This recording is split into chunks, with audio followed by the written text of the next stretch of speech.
Hello everyone, this is Miss Mayo and this is a quick tutorial on how to use the Turnitin add-on.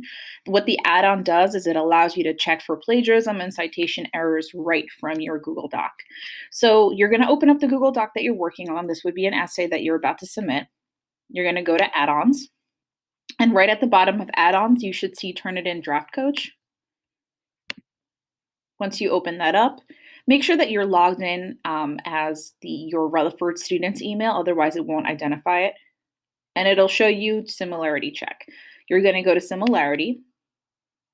So I already ran a similarity check. The draft coach only gives you 3 checks, so make sure that you're using it once you're ready to submit your paper. If you run out of your 3 checks, an easy sort of workaround is to open it up in a new doc, and then you would get another 3.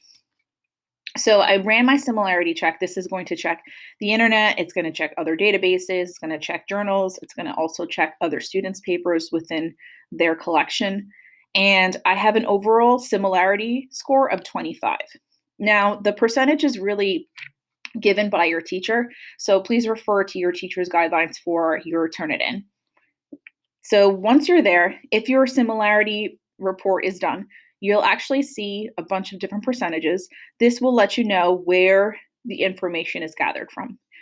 So I know that I have an eNote source in here, and it'll actually tell you where the information on eNotes is located.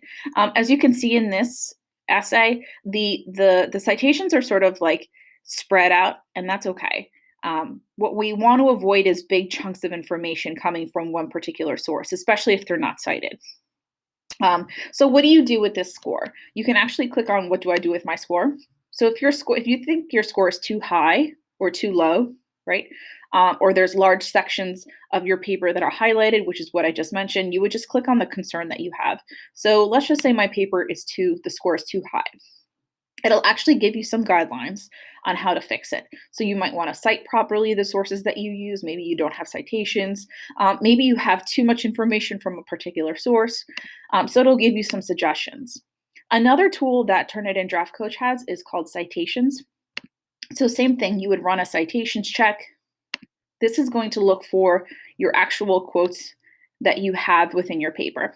So when I do a citations report, I have 3 citations.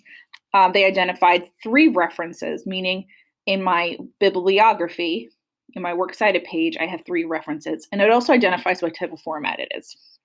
If there's any issues with the citation, it'll actually identify them. So here it's saying that I have a reference and there's no citation within my paper.